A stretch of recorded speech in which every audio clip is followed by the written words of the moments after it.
ಪ್ರಭಾಕರ್ ಅವರ ಸಾವು ಆಕಸ್ಮಿಕವಲ್ಲ, ಕೊಲೆನ. ಟೈಗರ್ ಪ್ರಭಾಕರ್ ಮಾನಸಿಕವಾಗಿ ನರಳಿ ಪ್ರಾಣ ಬಿಟ್ಟಿದ್ದು ನಿಜಾನ? ಟೈಗರ್ ಪ್ರಭಾಕರ್ 3 ಹೆಂಡತಿಯರನ್ನ ಮೊದಲ ಬಾರಿಗೆ ನೋಡಿ. ಡಾಲಿ ಎಂಬ ನಟಿ ದಿನ ಬಂದು ಮನೆಯಲ್ಲಿ ಸೆಟ್ಲ್ ಆಗೋಳು. ಅಪ್ಪನ ಪಾಲಿಗೆ ಆಕೆ ಅದೃಷ್ಟದ ದೇವತೆ.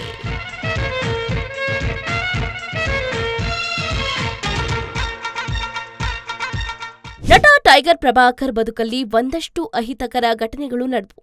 ಬೇಡದ ವದಂತಿಗಳು ಹಬ್ಬಿದ್ವು. ಆರೋಗ್ಯ ಕೈಕೊಟ್ಟಿತ್ತು, ರೋಗ ಮೈಕಂಟಿತ್ತು, ಕುಡಿತಕ್ಕೆ ದಾಸರಾದ್ರು, ಆ ನೋವಿನಿಂದಲೇ ಕಣ್ಮುಚ್ಚಿದ್ರು. ಆದ್ರೆ ಇದೇ ನಟನ ಬಗ್ಗೆ ಕೆಲವು ಬೇಡದ ಸುದ್ದಿಗಳು ಕೂಡ ಚಂದನವನದಲ್ಲಿ ಸದ್ದು ಮಾಡಿದ್ವು. ಹೌದು, ನಟ ಟೈಗರ್ ಪ್ರಭಾಕರ್ ಸ್ಯಾಂಡಲ್ವುಡ್ ಕಂಡ ಶ್ರೇಷ್ಠ ನಟರಲ್ಲಿ ಒಬ್ಬರು. ಚಿತ್ರರಂಗದಲ್ಲಿ ನಟನೆ ಅಷ್ಟೇ ಅಲ್ಲದೆ ಸಿನಿಮಾ ನಿರ್ಮಾಣದಲ್ಲಿಯೂ ಗುರುತಿಸಿಕೊಂಡು ಸೋಲು ಗೆಲವನ್ನ ಕಂಡವರು. ಇಂತಿಪ್ಪ ನಾಯಕ ನಟನ ಬದುಕಿನಲ್ಲಿ ಒಂದಷ್ಟು ಅಹಿತಕರ ಘಟನೆಗಳು ನಡೆದವು. ಬೇಡದ ವದಂತಿಗಳು ಹಬ್ಬಿದ್ವು. ಆರೋಗ್ಯ ಕೈಕೊಟ್ಟಿತ್ತು, ರೋಗ ಮೈಗಂಟಿತ್ತು, ಕುಡಿತಕ್ಕೆ ದಾಸರಾದ್ರು, ಆ ನೋವಿನಲ್ಲೇ ಅವರು ಕಣ್ಮುಚ್ಚಿದ್ರು. ಆದ್ರೆ ನಟನ ಬಗ್ಗೆ ಸುಳ್ಳು ಸುದ್ದಿಗಳು ಕೂಡ ಹಬ್ಬಿದೆಯಂತೆ. ಹಾಗಾದ್ರೆ ಆ ಸುಳ್ಳು ಸುದ್ದಿಗಳು ಏನು ಅನ್ನೋದ್ರ ಬಗ್ಗೆ ಹಿರಿಯ ಸಿನಿಮಾ ಪತ್ರಕರ್ತ ಗಣೇಶ್ ಕಾಸರಗೋಡು ತಮ್ಮ ಸೋಷಿಯಲ್ ಮೀಡಿಯಾದಲ್ಲಿ ಪ್ರಭಾಕರ್ ಅವರ ಬಗ್ಗೆ ವಿಶೇಷ ಬರಹವೊಂದನ್ನ ಹಂಚಿಕೊಂಡಿದ್ದಾರೆ. ಹೌದು, ಇತ್ತೀಚೆಗೆ ಕನ್ನಡ ಚಿತ್ರರಂಗದ ಹಿರಿಯ ನಟ, ನಿರ್ದೇಶಕ, ನಿರ್ಮಾಪಕ ಆರ್.ಎನ್. ನಾಗೇಂದ್ರ ರಾಯರ ಸೊಸೆ, ಹಿರಿಯ ನಟ ಸುದರ್ಶನ್ ಅವರ ಪತ್ನಿ ಶೈಲಶ್ರೀ ಸುದರ್ಶನ್ ಅವರು ಆಶ್ರಮ ಸೇರಿದ್ದಾರೆ ಅನ್ನುವ ವಿಚಾರವನ್ನ ಹಂಚಿಕೊಂಡಿದ್ದ ಕನ್ನಡದ ಹಿರಿಯ ಪತ್ರಕರ್ತ ಗಣೇಶ್ ಕಾಸರಗೋಡು ಅವರು ಇದೀಗ ಮತ್ತೊಂದು ಇಂಟ್ರೆಸ್ಟಿಂಗ್ ವಿಚಾರವನ್ನ ತಮ್ಮ ಸಾಮಾಜಿಕ ಜಾಲತಾಣಗಳಲ್ಲಿ ಹಂಚಿಕೊಂಡಿದ್ದಾರೆ. ಗಣೇಶ್ ಕಾಸರಗೋಡು ಅವರು ಹಲವು ವರ್ಷಗಳಿಂದ ಕನ್ನಡ ಚಿತ್ರರಂಗವನ್ನ ಬಹಳ ಸಮೀಪದಿಂದ ಕಂಡವರಾದ್ರು. ಕಾರಣ, ಕನ್ನಡ ಚಿತ್ರರಂಗದ ನಟ ನಟಿಯರ ಬಗ್ಗೆ ಯಾರಿಗೂ ಗೊತ್ತಿರದ ಕೆಲವು ವಿಚಾರಗಳನ್ನ ಆಗಾಗ ಶೇರ್ ಮಾಡ್ತಿರ್ತಾರೆ. ಒಂದು ವಿಷಯದ ಬಗ್ಗೆ ಸುದೀರ್ಘ ಅಧ್ಯಯನ ಮಾಡಿ ಆ ಕುರಿತು ಮಾಹಿತಿ ಹಂಚಿಕೊಳ್ಳುವ ಗಣೇಶ್ ಕಾಸರಗೋಡು ಅವರ ಬರಹಗಳು ಎಂಥವರನ್ನಾದ್ರೂ ಆಕರ್ಷಿಸುತ್ತೆ.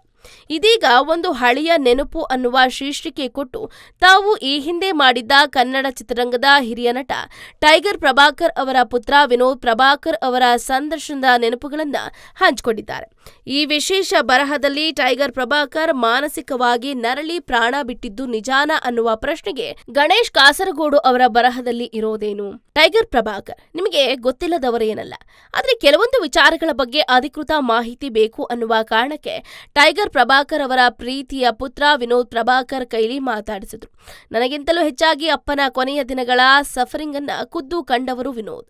ಒಮ್ಮೆ ಗೆಳೆಯ ಕರಿಸುಬ್ಬು ಅವರ ಬಾಲಾಜಿ ಡಿಜಿಟಲ್ ಸ್ಟುಡಿಯೋದಲ್ಲಿ ಸಿಕ್ಕ ವಿನೋದ್ ಯಾವ ಮುಚ್ಚುಮರೆ ಇಲ್ಲದೆ ತಮ್ಮ ತಂದೆಯ ಕೊನೆಯ ದಿನಗಳ ನೋವಿನ ಬದುಕನ್ನ ನಮ್ಮ ಮುಂದೆ ಹೇಳಿಕೊಟ್ರು ಅಂತ ಕಾಸರಗೋಡು ಹೇಳಿದ್ದಾರೆ. ನಿಜ ಹೇಳ್ಬೇಕು ಅಂತಂದ್ರೆ ಅಪ್ಪ ನನ್ನ ಪಾಲಿಗೆ ಅಪ್ಪನಾಗಿರ್ಲಿಲ್ಲ, ಗೆಳೆಯರಾಗಿದ್ರು, ಬಂಧುವಾಗಿದ್ರು.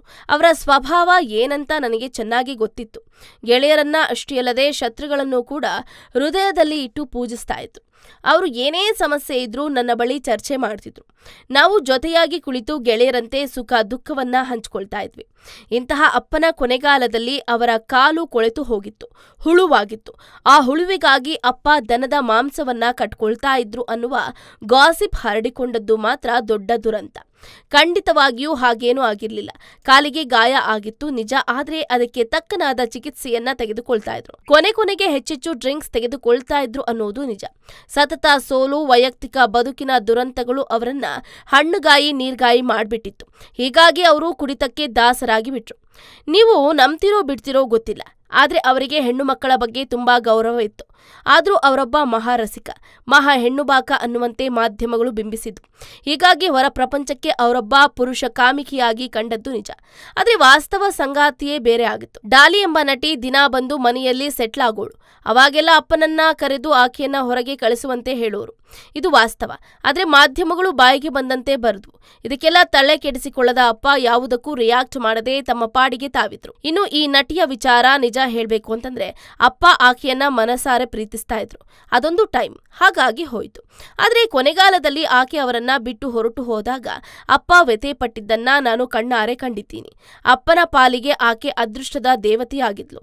ಮುಟ್ಟಿದ್ದೆಲ್ಲ ಚಿನ್ನ. ಆದ್ರೆ ಅಪ್ಪನ ಬದುಕಿನಿಂದ ಆಕೆ ಹೊರಟು ಹೋದ ಮೇಲೆ ಸೋಲಿನ ಸುಳಿಯಲ್ಲಿ ಸಿಲುಕಾಕಿಕೊಂಡ್ರು. ಅಪ್ಪ ನಟಿಸಿದ ಚಿತ್ರಗಳೆಲ್ಲ ಮಕಾಡೆ ಮಲಗಿದ್ವು. ನಿರ್ಮಿಸಿ ನಿರ್ದೇಶಿಸಿದ ಚಿತ್ರಗಳು ಕೂಡ ನೆಲಕಚ್ಚಿದ್ವು. ಸದಾ ಗೆಲುವನ್ನೇ ಕಂಡಿದ್ದ ಅಪ್ಪ ಈ ಸೋಲುಗಳಿಂದ ಕಂಗೆಟ್ಟು ಹೋದ್ರು.